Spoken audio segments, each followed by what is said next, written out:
welcome to Lunch Therapy. I'm your host, Joel Marshall. Today is Interview Friday. The holidays are coming.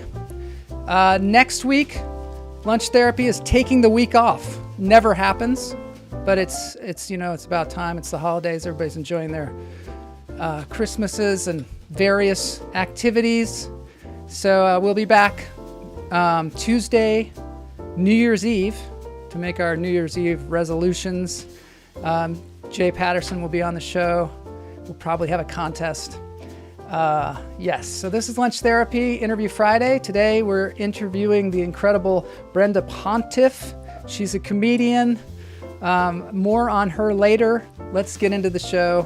This is called Lunch Therapy.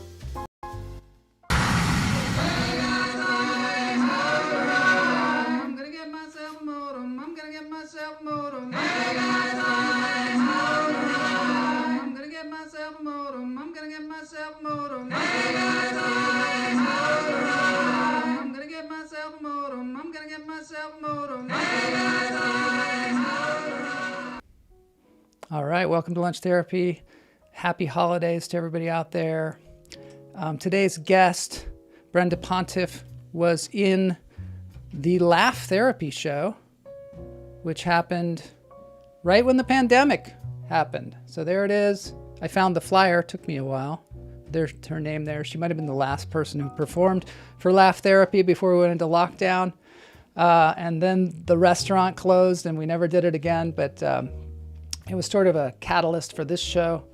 So I'm really happy to have her on the show. She's a longtime comedian. I think I met her through Cynthia Levin. Known Cynthia for 20 years, still can't pronounce her name. Happy holidays.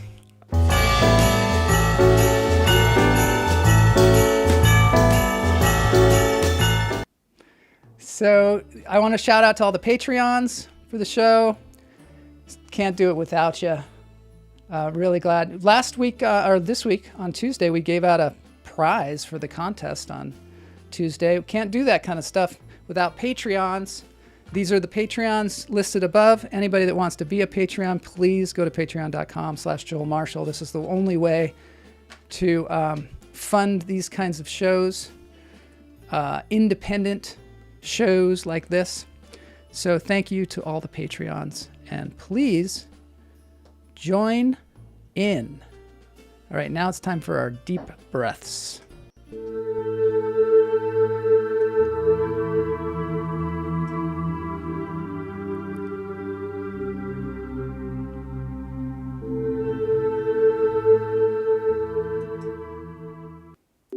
I've got Brenda is in the chat or in the green room with Boney, my assistant. He's going over all the intricacies of the show right now, and so we take this opportunity to take a deep breath, 3 deep breaths. Hopefully Boney and Brenda will also take in these breaths. Behind me is Healing Vibrations. They do sound baths on YouTube. Travis Schumacher is the name of the fellow that you're witnessing there. And he is a wonderful person. In through the nose, out through the toes. Hold it. Let it go. Wow, the holidays are rolling on. In through the nose, out through the toes. Hold it. Let it go.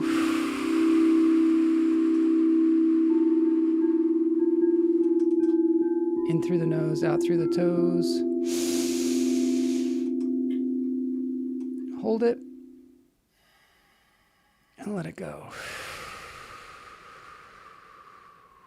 A couple of things going on out there in the world of lunch therapy. My wife, Kamala Lopez, many-time contributor to the show, of course, is in Washington, D.C., trying to get the Equal Rights Amendment published in the Constitution once and for all. There she is, dressed up in her Dune regalia, getting the president to call the archivist and publish the Equal Rights Amendment so women can be in the Constitution finally, once and for all. She has her banner, Sisterhood Above All. She's doing some cosplay activism, I guess. It's really cool. I don't know if you've seen that, but check it out. There's going to be if you go to equalmeansequal.org, there is a Zoom phone call today activating people to ratify the Equal Rights Amendment. So that's cool. Now we're going to play a little bit of handpan music from Marcel Hutter. This is Marcel Hutter. He is a master of the handpan. Just another relaxing thing to get us into the show.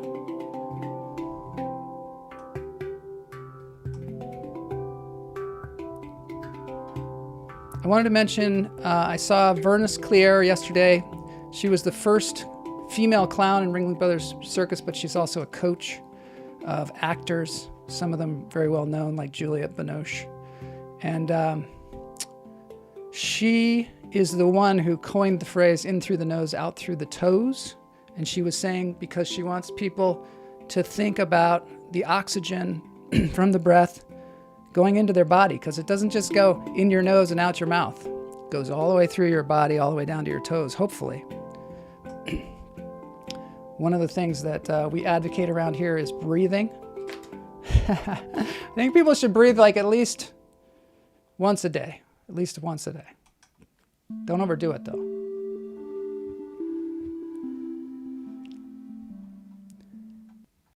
Okay, Brenda Pontiff. So aside from being the headliner in Laff Therapy in 2020, February 15th, she has been a headliner in many, many other places. She was born and raised in Texas. She went to Kansas for graduate school and then found herself in an improv troupe touring the country. She worked at Houston's comedy workshops, Comix, Annex, which if you saw last show, we had another Houston comedian on, Andy Huggins. This is Houston Comedian Month, I guess, and it's totally random. So that's kind of cool. But that club launched her career, Andy's career, Bill Hicks, Sam Kinison. So yeah, some powerful stuff coming out of there, coming out of Houston. Then she moved to Los Angeles, but that was only after she auditioned for Hollywood Improv and became one of the new faces at the Hollywood Improv. She performed regularly at Igby's and toured as a feature act, Punchlines, FunnyBones, Laff Stops, all kinds of different places. She was on Comedy Central. And then in the early 2000s, she just went off and did her own business and then has come back to comedy. When she was at Laff Therapy, which was one of the last live performances before the lockdown, she was just stepping back onto the stage because she loves it. And so she's been doing it ever since and seriously hitting the stages and rejuvenating her career over the last few years. And obviously, we'll find out what the differences are in the comedy scene from then to now, and also what it's like, her point of view and finding her voice and that kind of thing. So I'm really interested in talking with her. So let's get into it. Without further ado, it's Interview Friday.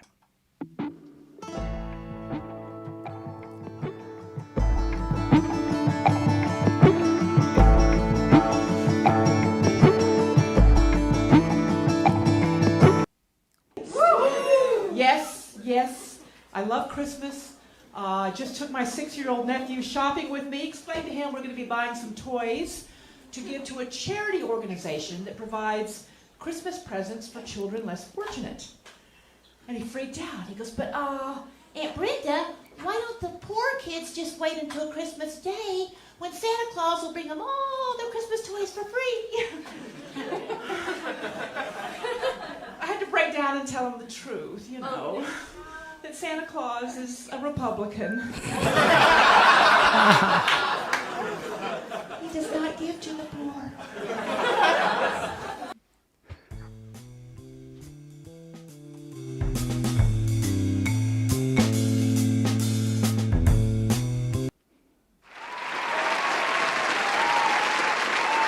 Brenda Pontiff, welcome to Lunch Therapy.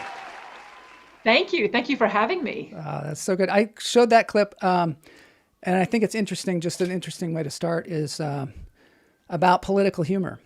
And how do you navigate political humor? Because not everybody's going to like it. Obviously you're poking fun at Republicans, and obviously there are Republicans who do give to charities and things like that, but they're not necessarily known for their support of social programs. How do you handle political comedy and your point of view and staying true to your point of view? Do you ever have any problems with that? Well, yeah, I did a club a couple of days ago where I did not do that joke up in Santa Clarita because I knew it wasn't gonna go over. And I am huge on Christmas. I was going to show you. I have my Christmas. Oh, right! I love it. Yeah, but I love Christmas. But what I try to do is, which is true to my real life, is I try to walk sort of this middle line. Because I was born and raised in Texas, and although my parents were pretty liberal, my brother turned out quite conservative. I have very conservative friends, and these are people that are friends and family, and they will always be friends and family. I am not one of the people that will cut someone out of my life because they don't agree with me. Yeah. So when I'm doing my act, I try to qualify it by saying, look, I'm not an extremist on either side. So I try to walk that middle line where I'm not offending too much, know. And one of my themes is that, we use comedy to come together, and laughing is good medicine, and we shouldn't be so, because I worry about the divisiveness. Oh, me too. Me too. I stay up at night going, I'm really scared. Serious. Like lately, in the last just even week or so, I felt this real anxiety about that. Just the divisiveness, and how there's like, people are really like so rabid about, and mostly probably 90% of the things we all agree on. Yes. It's just our point of views are so pulled in these different directions that it starts to get hostile. And that's not where we want to be. This is called the United States of America, not the divided states of America. Exactly. And I think we need to remember that. You don't have to win every argument either. As you get older, you kind of get more, you're kind of like, well, you say potato, I say patata. I mean, it's like it doesn't, people don't have to align perfectly with your vision. But yeah, we've stepped into something that I don't know how we're going to get out of. I don't know. I don't know either. It just really seems scary. But one of the things about being a comedian, though, that's important, it seems, is being able to take a point of view and find your point of view. Yes. How personal do you get with your comedy?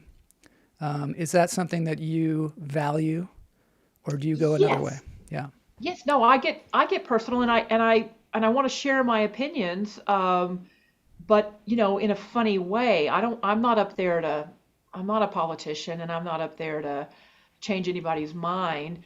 And what I try to do is bring attention to things that will that you can relate to, that you're going to laugh at. And it's funny that you mentioned point of view, because I can remember one of my issues in the 90s when I was my first time out was, I remember a manager that was thinking about representing me, and he said, I'm not sure you have a strong enough point of view. Oh, interesting. And at the time, I was doing a lot of political humor. I was doing the free speech stuff all the time, and I was getting very political. And I said, no, it's not my point of view you're confused about. It's where you think I am castable, movie or sitcom. Yeah. Now that's a different thing. Yeah. Because I heard that a lot too. It's like, oh, you're not the ingenue hottie, and you're not the crazy character wacky best friend. You're more of a normal girl with a normal voice. That's another thing. There's a lot of female comics you'll find that make it big don't have a normal voice. Do you mean like actual voice, or do you mean their point of view? Yeah, I think you're right. They'll talk up here or something really weird about their voice. Yeah. Right. Yeah, it's scratchy, or it's weird, or they have or it's ethnic. They have a heavy accent, or they're it's and so like the rise of someone like Taylor Tomlinson, I found just wonderful. Yeah. Normal girl with a normal voice telling well-structured jokes, because in the 90s they didn't want that. Really? And so So I at first I was like, what do you mean I don't have a point of view? Because everybody knew kind of I had this kind of funny twist on politics. Hmm. Again, being from Texas, but being liberal and living out in California, I had a specific twist on it. But then I started going, oh, wait a minute, wait a minute. You mean you don't know where casting directors are going to put me? That's what you're Hmm. talking about. That's a Hmm. different thing than point of view. Yeah, I was just remembering that today for some reason. It was something about when I was researching you. But I remember this commercial agent saying to me not very long ago, it's like, you're not really handsome, but you said that to my face. It's like, you're not really handsome, but if you grow some facial hair, maybe we can get you some, quirkier roles or some shit like that. And I just remember like taking that. Well, first of all, the only reason I have facial hair is because of that conversation. I was like, wow, that really did affect me. But like, why do I let that kind of, because people say all kinds of crap, whether they're managers or agents or whatever to you, and it actually affects your life. Oh, let me tell you, I remember auditioning for the Jeff Foxworthy show years Yeah. ago in the 90s. And the showrunner and all, they were having a conversation about me right in front of me about, is she pretty enough? And then the guy goes, well, yeah, you can tell that she was prettier before she put on a few pounds. Oh my God. The things Yeah, they that say, look like you're and I'm just like a standing product sitting there on the shelf. Yeah. And I'm like, I can hear you. And as a matter of fact, Bill Engvall, I went to college with Bill Engvall, and Yeah. I didn't really know him well. He was more in my brother's age. My brother knew him pretty well.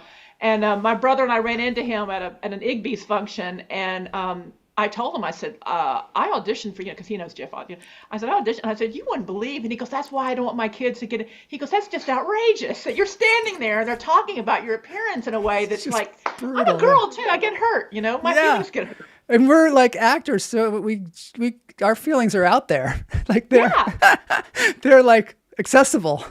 Yes. I know, that's the thing. It reminds me of that old studio thing. I think it was Burt Reynolds and Clint Eastwood or something, where they said to Burt Reynolds that he couldn't act, and they said to Clint Eastwood that he wasn't good looking enough, and Burt Reynolds was like, well, at least I can take acting classes.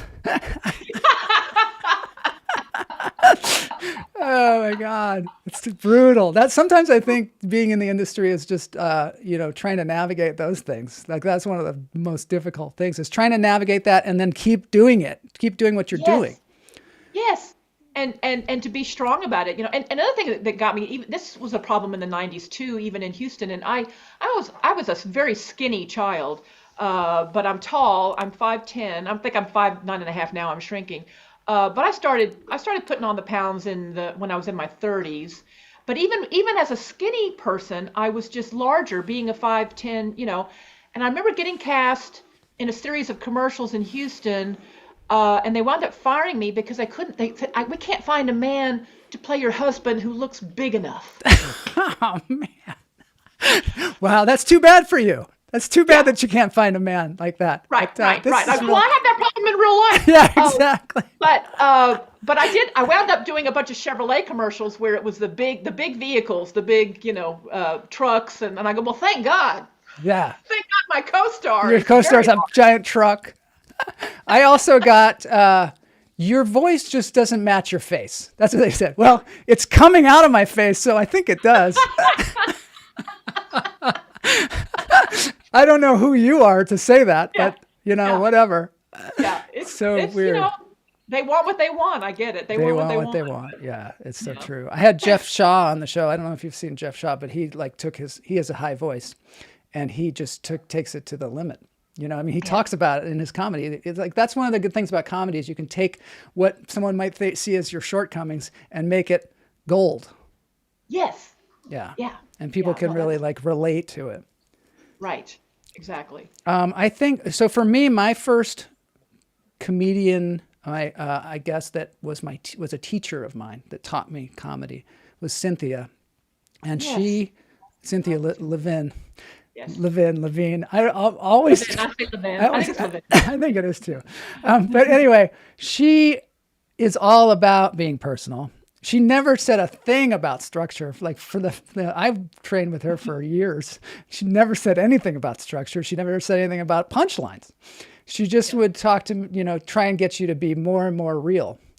and Yes. more true to your experience right now. And I think that's a very valuable way to start, because Yes. I think that might be harder to put that in later if you're just doing setup punchlines.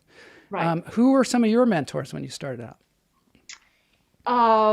Well, a big influence would have been Janine Garofalo. Yeah. She, as a matter of fact, I was a writer and director at the comedy workshop on the cabaret side, and I knew her. She was a stand-up at the Annex, and people always think she's from New Jersey, and she is, but she moved between Jersey and Houston, back and forth. So she was in Houston a lot, and she, we would have conversations, and I would make her laugh, and she goes, "You've got a way with words. You should be doing stand-up." And I'm like, eh.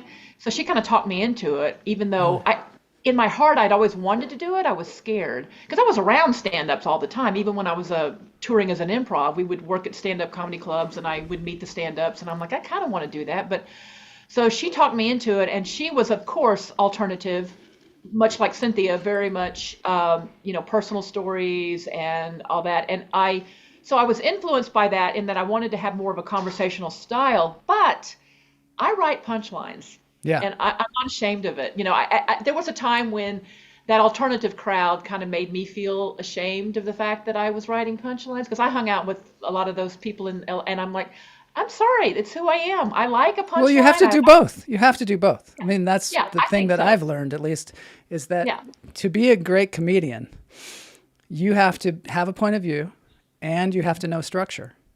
Yeah. You have to have punchlines. And how you get to that is your own business. Right. How do you get to that? How do you develop new material? I think, it's weird. I think I kind of speak in punchlines when I'm having conversations. Yeah. I will go out to dinner with somebody, or I'll be with friends, or I'll be on the phone, and I'll respond in kind of a punchline cadence way. Now I'll have to write it down and tweak it and fix it and all that good stuff and figure out where it goes in the act. But it's sort of, all my life, of course, being a theater major, studying theater, I studied Shakespeare, the iambic pentameter, rhythm. I watched, I was a huge Marx Brothers fan when I was growing up. So it kind of gets in your bones, right? I mean, it kind of does. It's just part of who you are. And so it's kind of innate. What I think is interesting, I'm watching a lot of young comics who they'll have some really good jokes. What they need to also do is develop an act, because it's not just the jokes. It's like a song. Like a joke might be a line in a song, but a song has a chorus and a bridge and a refrain. Yeah. And then you put a song inside of a musical. Yeah. So there's a way you got to build that act, and you have to be, when you're doing a 30-minute or 45-minute set, you got a crescendo. And what I'm finding too now, it's kind of breaks my heart, is a lot of the headliners, they're selling merch now. Yeah. So instead of that big, wild crescendoed end where they just max out on this incredible joke, they're ending with selling their merch. Yeah. And I'm like, oh, I don't like Is that. it really that lucrative? I mean, I don't know. Maybe it is. I know I have a friend who was in a band that was very popular in the 90s, and I think I remember him saying that a lot of times they made most of their money on their merch, but I don't feel like that's the same with comedians. I mean, rock concert T-shirts are one thing, because you're saying, I love this band. Yes. But having merchandise for a comedian, I don't know. It's kind of like having a jersey for a football player, I guess. But I don't think it's as compelling for people. I know. I know. And I don't, I'm so old school that I can't imagine Bill Hicks selling merch after a show. What was Bill Hicks like? Did you spend any time with him? I did. I was around him. And he was a huge influence in that he was one of my, I love Bill Hicks. And maybe that's one of the reasons why I started doing a lot of political humor. But I think I saw every live show he did in Houston after I started. My first time up was 89, and he would come back all the time. And then I even saw him in Austin, and there's a documentary about him, and people have commented that you can hear my laugh in the back. Really? I think Andy Huggins is in that documentary too. Yes. Well, see, Andy is part of the Texas Outlaw Comics. So Andy Huggins, Jimmy Pineapple. Jimmy I keep Pineapple. hearing that name, Jimmy Pineapple. Is that guy still around? Yes, he's still around. I got to He is get him on actually the show. rebranded. He's rebranded the Texas Outlaw Comics. Now they're not called Really? the Outlaw Comics, and Andy's a part of that. And Jimmy, a little fact about Jimmy Pineapple. Jimmy Pineapple was Bill Hicks's favorite comic. Really? I'm writing his name down because this is Yeah. the second time somebody said that. And every time I'm like, Jimmy Pineapple, who's that? We got to get him on Oh, the you show. should interview him and let him talk about the Outlaw Comics that Yeah. he's got going. Yeah, that's He's cool. brilliant. He's brilliant. And so all those guys, Carl Falconberry, they were all big influences on me. Sam Kinison. The thing about Bill that was different. I didn't know Bill really well personally. Mm-hmm. I was around him. Sam was this kind of goes against what you would think from seeing them on stage. Sam was the nicest human being. Sam would Really? remember my name and Really? talk to me and ask me how it was going. And Bill did that a little. Right before Bill passed away, he was more like that. And I ran into him at Igby's, and he was asking me because I had just made New Face at the Improv, and he was being nice, but that wasn't his normal. In fact, I kind of knew something was wrong because I'm like, that's Bill's being so nice to me. Why? Oh, yeah. Whereas Sam was just, and I think Sam had a very religious background, you know. Yeah, and, like maybe his parent was a preacher or something because he had that preacher yeah, kind of. and he did a little bit of that. And I think persona. this sort of that spiritual idea of when I see another human being, I want to be kind and helpful and supportive. That's what But I he's thought so about. opposite on the stage. I mean, he's so I know, slow in but your face. Yes, but that's what's funny about comedy. Yeah, that's interesting to me though. Like your stage persona could be completely different from your personal persona. Right.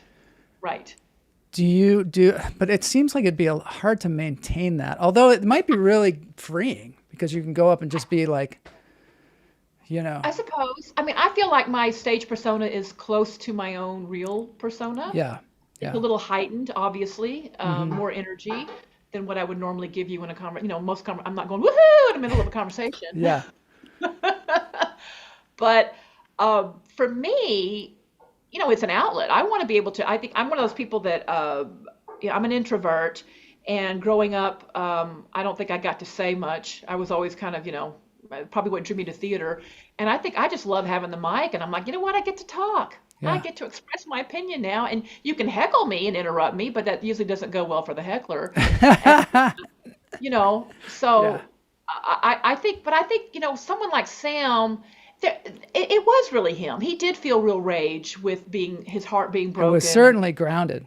Grounded. It wasn't just I mean, like, there were elements of him really in there. But then as a human being, and I will say this about Houston, and Sam was one of the people I believe that had this philosophy. If you had some talent and you had some possibilities, they nurtured you. They treated you better.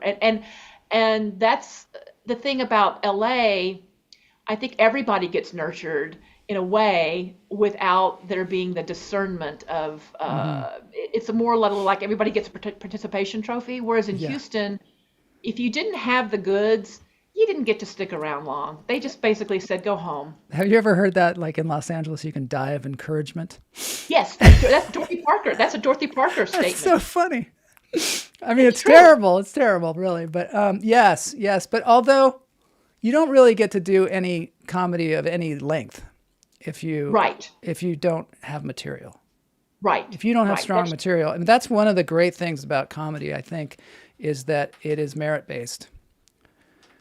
And you got to figure out how.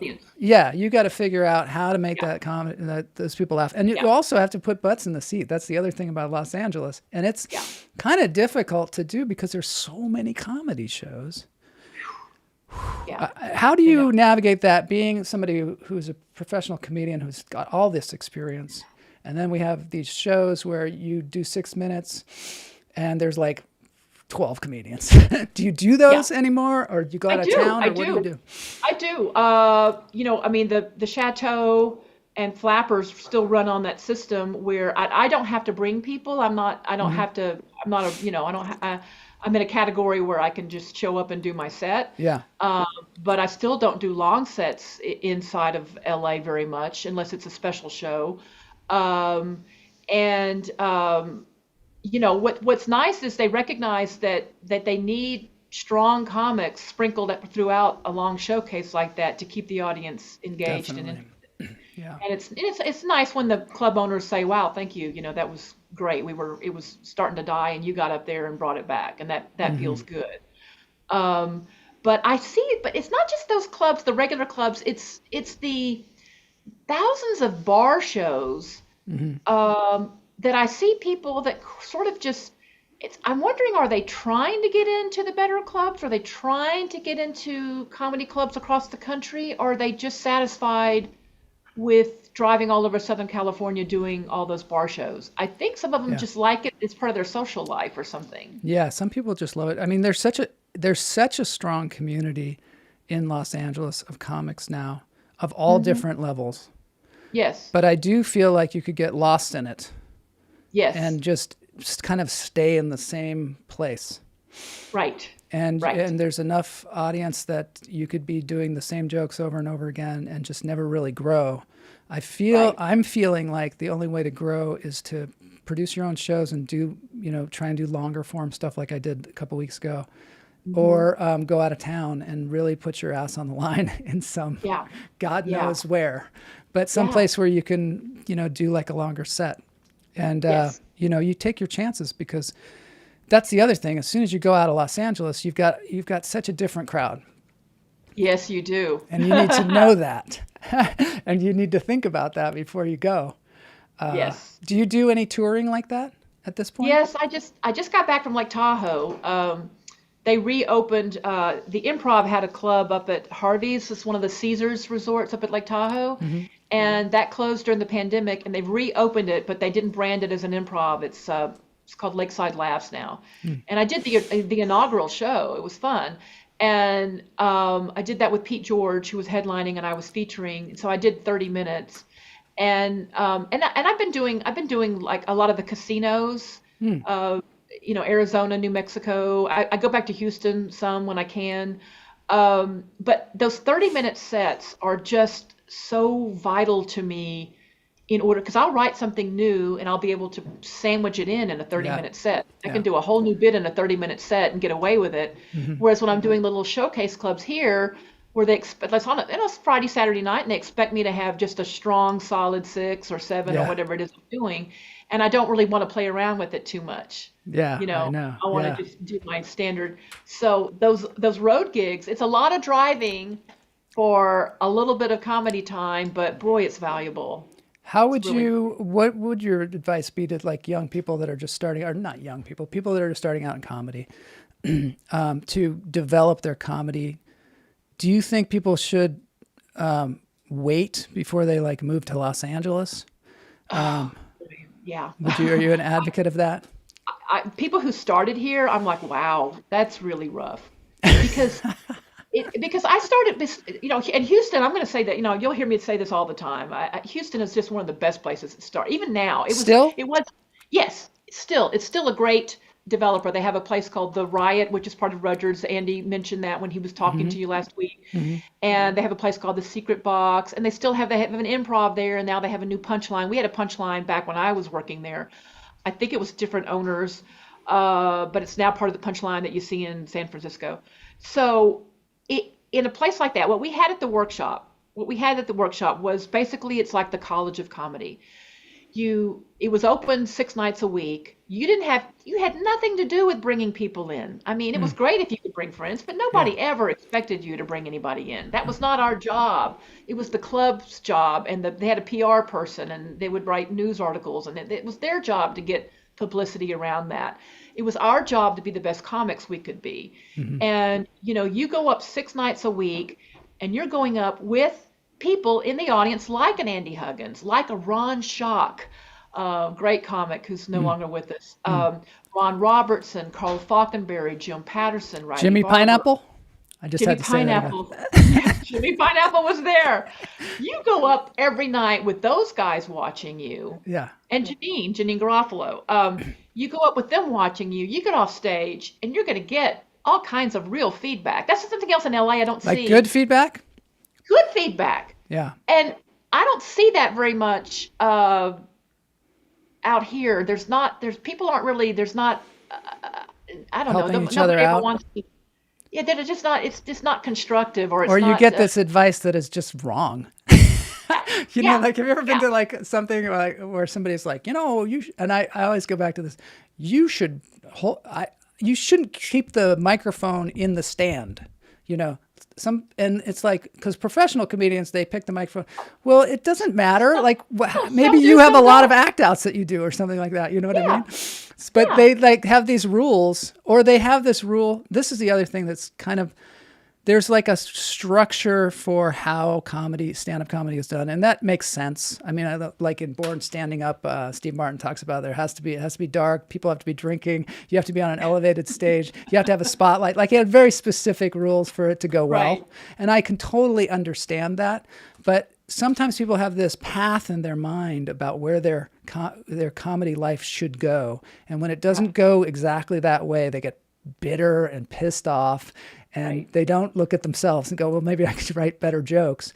right, They just look at this structure, and the structure right now is in flux, I think. yeah, Even the yeah, feature headliner, host feature headliner thing is in flux as well. Like, we're not quite sure. And then also, we have to write jokes for the internet as well. Little right, shorts. We have to have little right. shorts that are 30 seconds long. So things are changing so much. I think we can only look at it as an opportunity. I think I think you have to look at it as an opportunity. However, I am one of those people who will get bitter about things like I see people like there's I'll see a female comic doing jokes out of a hot tub, and she's got 60,000 followers, Yeah. and I don't. Well, I don't know. They're doing it. Something's working for them. But I Well, guess yeah, it's it's because working for they're in them. they're in the bubble bath. You But hear? I worry about it, and this not even from a selfish standpoint, really. I Yeah. worry about the industry. Yeah. And I worry about and there are people out there, and I've heard this, be undeniable, and you'll get ahead. Well, yeah, that should be your goal, to be undeniable and to be a great comic and to have strong sets every time. But let me tell you, that's not going to guarantee anything, especially in today's world. Yeah. You will walk out of that club with everybody knowing that you're a good comic and that you're strong, but that doesn't mean that late night TV bookers were there, or that a Yeah. booker with discernment. And I've been on lineups where, I wasn't the headliner, and then the headliner comes along, and I'm like, this isn't, and then the show seems weird because you killed, and then the headliner's coming on, and Yeah. and I'm Yeah. like, this person, how long has this person been doing it? Why is this person a headliner? Oh, because they're friends with so and so. Oh, yeah. You Or they're the Hawk Tua girl or whatever. You know what I mean? Yeah, Like somebody who got yeah, famous some other way, yes, and now yes, there they are headlining. right, But right, that's sort of always happened in the industry as well. In acting, like sometimes people get roles where they're just like, well, they're known because they were in Playboy or something like that, or There, you're right. It's always been that way. it's always But something that we fight with. I will say those franchise clubs back in the 90s, they pretty much had it, the opening was usually some kind of local person, and then you had your feature who was a strong up and coming comic, and then you had a headliner who knew Yeah. how to kill. And that was pretty much the formula. And these bar shows that I'm seeing all over, people with flyers and stuff, Yeah. oh, they'll just throw out anybody's name for a headliner. And I'm like, Yeah. okay, so you were hosting last week, and this week you're the headliner. Let's 'Cause- make up our minds as to what the structure of this show is. Yeah. Yeah. It's a good point. It's cattle call, and yeah, My little segue. You mentioned a club called Igby's. That's Yes. apparently not around anymore, I take it. What was that? it was a great club. It was near where I lived. It was in West LA. I lived in Brentwood at the time. And you would take Bundy. I remember telling Jan Smith, the owner, if I had been working the Sunday night when the O.J. Simpson thing happened, I would have driven right past it. Really? 'Cause I went Really? right- Oh, it was over right in Brentwood? Brentwood. Yeah, it was Really? West. He was well. Igby's was West LA, and I lived in Brentwood. But I would take Bundy to get to that club. I think the club was on Barrington, and I would drive right by there, and it just freaked me out. I remember because it wasn't far from my house where I lived, and Yeah. I told Jan Smith, I said I would I could have stopped it maybe. Had I been right there, I would have.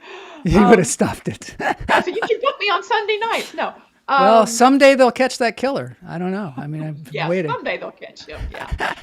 Who knows who that was?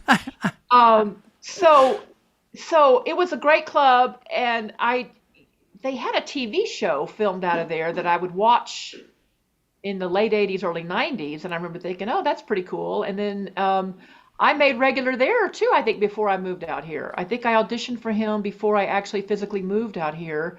And that was the thing about being from Houston. I'd been going up every night, and then I was doing some road gigs. I would do all the comedy works out in Colorado, and so when I auditioned, they were like, oh, it's Yeah. a real comic. Because you had some chops. Yeah. Yeah. And so it was nice, and that's what being from another town will get you. Yeah. I think it would be horrible to start here and have those people see you and then remember you when you were, first starting out before you Well, that is the thing too, I guess, is that you only get so many shots, and you've got the thing about comedy is you have to practice it in front of people. Yes, you do. You can't just do it. You can do it in your garage, but it's not going to be the same. Well, then people think you're weird. Well, no, these days you just put the earbuds in and you walk around like you're on the phone. Do you rehearse your sets? How do you handle like a 40-minute set? Do you do note cards? How do you build something like that? And then how do you rehearse it? Yeah, I do note cards. Here's the sad thing. I lost when we had this recent iPhone upgrade. I lost everything I'd been toying with. No, you had it all in your notes? Yeah, and my nephew tried to recover it. We recovered one thing. I'm like, why did they do those upgrades? And why? There were a lot of people who lost I can't notes. believe that happened. I hope that doesn't happen to me. Oh my God, mine are gone too. Well, what you do is before you do an upgrade is you email yourself. You can email that whole note section to yourself. Yeah. But now I don't even trust notes. Now I've been doing reminders. I've been going into my reminder notes and writing because I don't, I've had notebooks and pieces of paper. I used to joke that the reason why the clubs went out of business in the 90s, it wasn't all the television shows. It was the napkin inventory. We were writing our jokes on napkins and the clubs just couldn't afford it anymore. That's what it was. Yeah. But yeah, we would write jokes wherever, get little pieces of paper. But most of those jokes that I wrote in the last 2 years, if they were good, I would have already developed them. So it's not like there might be a couple of things in there That's I the lost. thing. You probably would have I would have already internalized them. developed them. Yeah, yeah. Oh, But Howard I write- Aronin I has a write- question. What are the Oh. differences between the Texas, Dallas, Austin, Houston scenes? Wow, that's interesting. Oh, let's hear That it. is interesting. Yeah. Well, I really can't speak to the Austin scene anymore because I think it's changed so much that it's not the Austin scene that I knew. When I was in Houston, the Austin scene was just a very cool, welcoming place. There was a room called the Velveeta Room. The Velveeta Room? Was it The Velveeta sponsored Room. by Kraft or whoever makes No, it was, Velveeta? and I think the Velveeta Room is still there. Really? It was the coolest place to do comedy. It was just really hip and cool. And then And the mothership landed. I'm sorry. Then the mothership landed. Then the mothership Joe landed. So it's a Rogan's different, yeah. place. I think Cap City still there?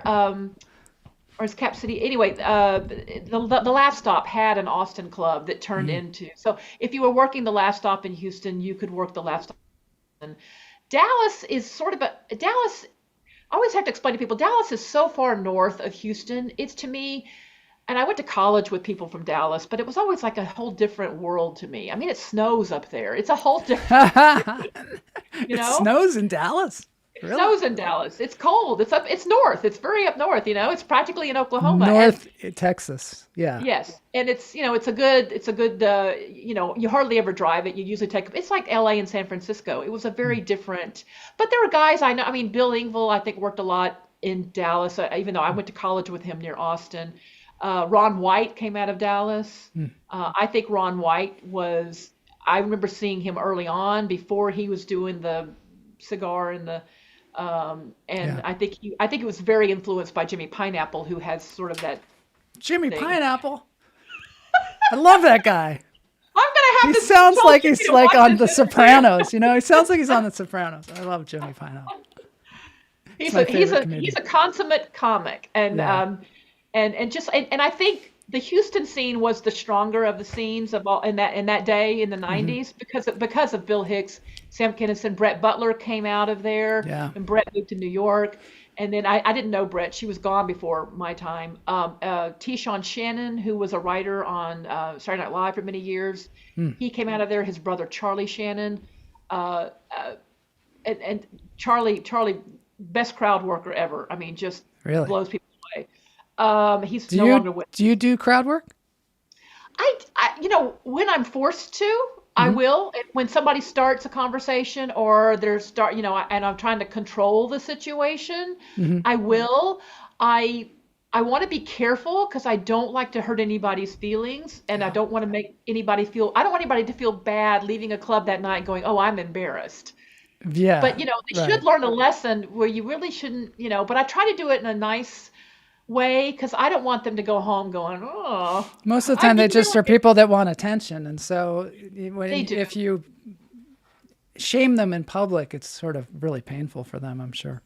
Right, and I want to do it in a nice way. Well, they should learn though. But see, the internet is teaching them that the internet makes them think that comics want them to be participating. Well, I mean, in music, musicians are getting things thrown at them. Yes, they are. They are. It's wild. What do you? Animals. They're animals. Animals out there. One of the things about if you're a comedian at your stage, which you're a pro comedian, that maybe everybody doesn't know you Nobody when you walk knows on the who stage. I am, but thank So you. no, how I was just thinking this is true for me too. How important is it to establish yourself and who you are when you step right in front of the microphone, like the first few seconds? It's very important. In fact, I had a pro comic recently tell me that he said, "I really think you should take more time. You should take more time with that." And I took that note and I said, "Yes, you're right," because I do sometimes rush or I'll comment on the music that they're playing or whatever, Yeah. But I have had people say to me, I've had friends and comics say to me that usually once I'm up there after a few seconds, they know they're in good hands. Yeah, and I think that's important too, especially with all the kind of grab bag of comedians that are out there. Yes. You do kind of, I try and do like a standard joke right away, right off the bat, just because then people are kind of like, "Oh, okay, this is a comedian. This is not somebody who's just going to blather on up here." And then I can blather on a little bit if I want to. Well, once you get their confidence, you can play around with it more. Yeah. Once they relax and know that, oh, this is a real comic. They say that about accents too, that it's not always just getting the accent perfect because there are so many variations of accents. It's about getting a few sounds so that people are like, "Oh, that person is Australian," or whatever it is. And it's not about perfection. And then they'll let it go. I do like a weird Australian accent sometimes in my stand-up.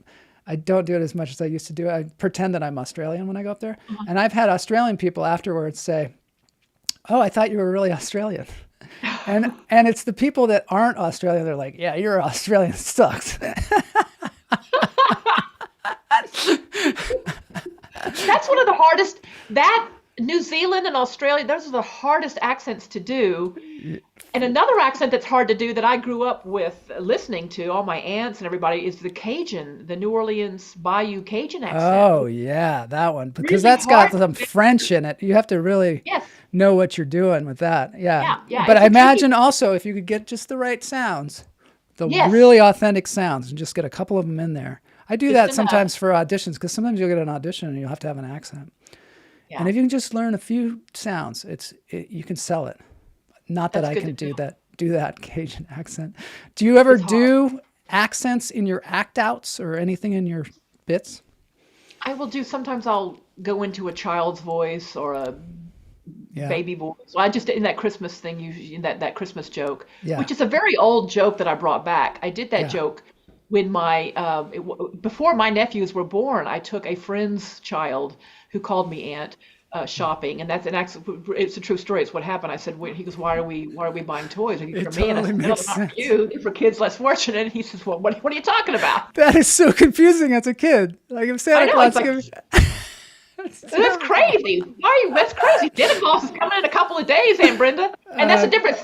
My nephews call me Aunt B, and then all the other kids in my life that I'm an aunt to call me Aunt Brenda. So there's a distinction. There's a distinction. Yes. Yeah. I'm Aunt B to my nephews. Yeah. I think that's probably a symptom of privilege, as they say, if you think Yes. Santa Claus gives these great presents to everybody. Sure. You know? Why wouldn't you? Because your parents are lying to you.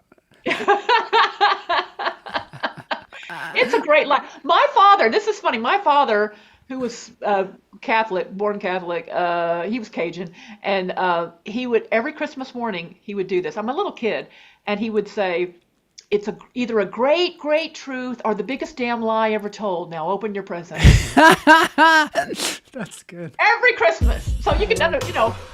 I like that. So I want to talk to you about writing, because it seems like a long time ago when I was in Chicago, I was working for Gary Marshall, and he said to me, and I was a young kid, and he said, Joel, if you want to make it in Hollywood, you got to write your own stuff and put yourself in it. How did you get into writing? What kind of writing did you do? Are you writing now? Yes, I am writing now. We'll get back to that. It's crazy. This whole thing is crazy. Joel, I was content with my life, and then I decided to get back into the It's disruptive, isn't it? It is disruptive. It is. I was at peace. Yeah. And a lot of my old competitive demons are coming back to haunt me, and Yeah. I'm trying to get a better control of it now. Just than when even that idea, you want to make it in Hollywood. Just that idea of making it in Hollywood is like, oh God, what am I in, like a 1950s movie? What's going on? I'm gonna make you a star. Well, I've been writing forever, because when I was in junior high and high school, I would write little sketches and stuff. And then in high school, I actually was in competitions where I was either improving or writing my own stand-up, kind of. It was sort of stand-up. I didn't know it was stand-up at the time. Yeah. And then I studied. Here's the other thing: is I studied theater. I have several degrees in theater, much to my father's disappointment. And I studied literature and criticism and structure. So when I came out here and everybody was writing spec scripts for sitcoms, and I'm like, okay, I guess I'll do that. I wrote a Frasier, and it wasn't half bad. And then I wrote a Sex and the City, and I won a contest. There were 3,000 scripts, and I won first place. Wow, that's huge. And that's how I got my agent. And then I kept trying for the TV stuff, and it was really hard. It's, again, being a woman, it wasn't easy. Yeah. And so finally my agent said, you got to just write a screenplay. And I'm like, oh, I don't want to write a screenplay. That just sounds so, because a TV spec script is it's paint by numbers. Yeah. And if you're an actor, you get the voices, so you know the voices. It's really an acting exercise almost. Yeah. So I said, okay, I'll write a screenplay, and I wrote a screenplay about my life. I quit stand-up because I was so busy. I was a sales executive for one of the big four accounting firms. And I was flying all over the world, having meetings in London and New York, and I, in my little head, my little narcissistic competitive head, had decided that the reason why my boss used me so much on these global things was because I was the best on the team. I must be the best on the team. And then one of my teammates said one day, he goes, well, Michael knows he can call you because you're not married, you don't have any kids, you got nothing else to do. Oh. And I was like, what? So I looked it up. It's called Zero Drag Employee. Zero drag. No commitments, no pets, no plans, no nothing. So I wrote a screenplay about a woman who was I made her a swimming pool designer, a water park designer, to make it more, cinematic. Yeah. And she quits her job and then goes to another job and creates a fake family so that she can leave at 5:00. Oh. And it works at first, but then she falls in love with this guy at work, and he thinks she's married with kids. Oh, that's hilarious. That's good. So yeah. So hijinks ensue. And so is it called Zero Drag? Is the thing? Zero Drag. I like it. And we went out with it. It got optioned twice. And I had 40 meetings. My agent and my manager said they had never had a script that had that many 40 meetings. Here's the bad thing. It never got made. Yeah, of course. Yeah. This was the high concept rom-com was starting to die out at this point. This was 2005 or 6, I believe. And it got optioned twice. It did get me a rewrite job with Overbrook, Will Smith's company, for the reboot of 9 to 5. And I worked on that for a couple of years. Oh, you did? Oh, wow. And I had screenwriters who were dealing with my literary agent who would use me to punch up their scripts. And they never rebooted that, though, right? There've been 18, or I think I heard Rashida Jones was working on it the last. There's a I great heard. documentary on it that's out that I saw recently. Oh, really? Yeah, it's really fun. Really? Really Oh, fun. I want to see that. I Because want to it's see that. Yeah. it was a very pivotal moment for women's rights. So we actually were in a double feature with it at Michael Moore's theater in Michigan. Oh. And it's a really great movie. So I highly recommend that to people. Yeah. So you were working on that, and so you have periodically been working in as a writer as well. I do, and I'd given up stand up, but I thought, well, I can at least. Here's the thing I learned about myself. I would be flying to some meeting, or I had the option to close my door at work and maybe work for an hour on a script, Yeah. And it was like sneaking away and sneaking around and doing what I really love. Yeah. And now that I don't have to do that anymore, I mean, I'm a consultant still, but I don't work very much. I work like 20 hours a month now. Mm-hmm. I'm like, I have all day, and I won't I won't close my door. Sometimes that's a bad thing, right? Sometimes it's bad because you're not you're not squished. Yeah. Sometimes I feel like being squished helps me. Even does. when I got COVID, I wrote all these pilots I wrote episodes of my pilot that I was working on, and I was able to do it. And something about being squeezed helps me. Like I actually get more done when I have a shitload of things to do. I do too. Isn't that weird? No, I think a lot of comics are that way. I think a lot of comics are a little bit ADHD, and I'm definitely ADHD, and I need structure. I have to work very hard to be organized. Mm-hmm. And I will tell you this: I have an assistant who told me this years ago, and we remained friends. And she just recently told her new daughter-in-law this: you cannot truly be successful if you are not organized. Oh, true. It's very true. And I see comics struggle with this. And so I work to be organized. I will pay someone to help me organize things. And now that I'm writing another script, and I wrote it. It's a horror film. I wrote a first draft last year, finished it, had a friend of mine who does horror films, and he writes, and he's had many made, and he's really good. And he read it. He liked it, but he had some specific notes. Have I rewritten it? I've dabbled with it, and I've told myself, and here's the thing, I'm doing so much stand-up now. Yeah. I'm finding it hard to have those big windows of 6 hours where I'll just sit and write. I just went to a writing. You're going to have to sneak away and write while you're supposed to be doing comedy. I'm supposed to be doing comedy, but I'm sneaking away and doing my thing. Right.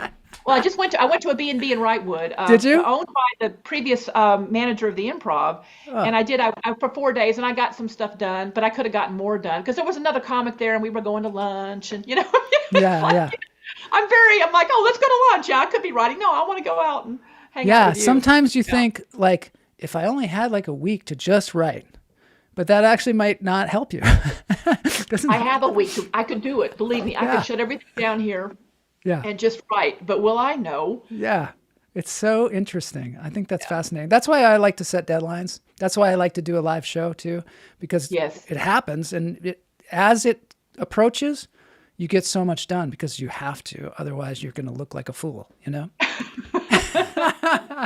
It forces you. It forces you to get in the chute, like you're a cow going to slaughter or something. I don't know. Well, you forced me to put my makeup on today. Exactly. So it helps a lot. Yeah. Unfortunately, we're at the end of the show, but this has been so great. What a nice conversation. Oh, I enjoyed it. I really enjoyed having you on the show. At the end, I didn't tell you this. We have a dance break. I'm going to play a Christmassy song, a Christmas song, by this band called Broken Peach, which is, I think they're in Spain, and they always do these wacky Christmas tunes. And this is one from about 4 years ago, but I think you'll enjoy it. Danielle in the chat room says, fortunately, Joel doesn't care about looking like a fool. I sometimes you have to be that way as being a comedian. I think one of the things that you said that was very, very important, though, that I want to reiterate was organization is the thing that's going to help you accomplish your goals. Because I think as a comedian, people, they're like, I got to get mic time. I got to do my reps or whatever. I hear comedians saying this. I got to do my reps. But really, you got to do your reps, but you also got to organize it. And I think, always these comedians that I talk to that have longevity, they've got these note cards and they're putting them on the wall, figuring out how to do it.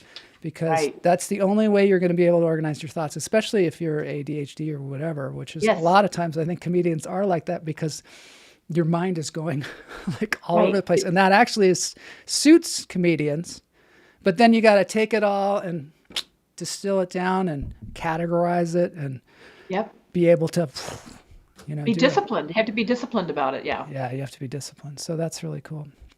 Is there anything you do on a daily basis that's discipline, like a discipline, like meditation or I've been doing pages? sound bath. I love sound bath, but I only do that once a week at my health club. Do you go there and there's people with the bowls? There. Wow. Yes, cool. and they the best part is when you're lying there and they walk around and they sprinkle these little jingle bells over you. Really? And it feels like fairy dust. Wow, I'm getting the chills from that. I love it. It's it's wonderful. So that's one of my, and I've been looking for a labyrinth. I want to find a labyrinth. There's kind of a mini one that I do in a park out here, but a big, because I would like to write jokes as I'm walking around in a circle. I don't know, that just seems appealing to me. You know what I'm saying? Interesting. Yeah. Now you mean a labyrinth, like a maze? Yeah, it's like a maze. Like the hedges and the Minotaur? And it's a big round. Sometimes it's hedges, sometimes it's just little garden flowers, but they're huge and they're round. And I don't know, someone said there's one in Pacific Palisades. That's a long drive for me. But the idea, there's the garden in Pasadena, the rose garden or whatever. Oh, I've been, yes, that's beautiful. Nice I do like walking there. I have friends that live up there. I will go up there sometimes and visit them. But I think walking is a great way to write a joke or figure a joke out. Yeah, sometimes jokes come to me when I'm exercising. And I think it's blood goes to my brain. I get all these ideas from exercising. And good for you. Yeah, it's really. I always try to work out. No, I definitely try to work out on the day that I have a show so that the blood, definitely. Yeah. There's some comedian that I keep seeing it on Instagram where he's like, I have to work out before every show. Otherwise, I'm not in the right frame of mind. And I'm like, wow, that's putting a lot of pressure on yourself. But Pete Holmes has said that. I've heard Pete Holmes say that. It's Pete Holmes. That's who it is. Yeah, and I think I think it's to sell something. I'm not sure because I keep seeing it like it's an ad. Oh, he does. He does sell an elixir. Some kind of elixir, something he's selling. Otherwise, I wouldn't keep seeing it, and you're seeing it too. It's so funny. That's the world we live in. That's the world we live in. We're just getting weird little sound bites in order to sell products. Merch. Back to the merch. All right, so here we go. Dance break. Thanks so much for being on the show, Brenda. This has been Thank you for having me, Joel. It was wonderful. Gift. Thank you. And chat room says, Happy Friday. Happy Friday. Thank you very much. All right, dance break time. This is Broken Peach. We're going to dance, and then we'll see everybody later. Next show is New Year's Eve. So I'm taking a week off. And this is like the second time in 5 years I've taken a week off. So I don't know. Maybe I'll write a screenplay, or maybe I won't be able to do anything. All right. See ya.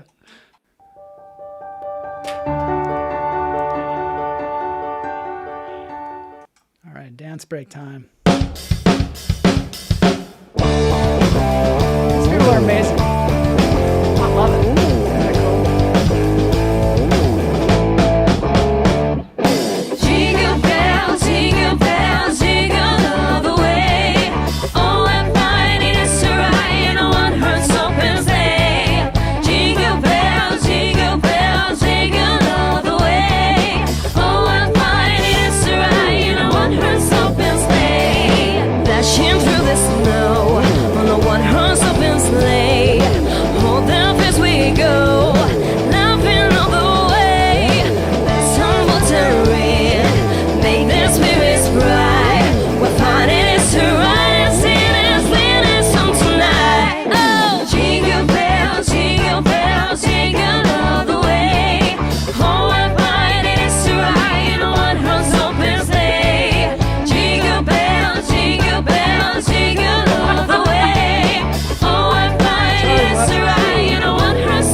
Thanks everybody for being here.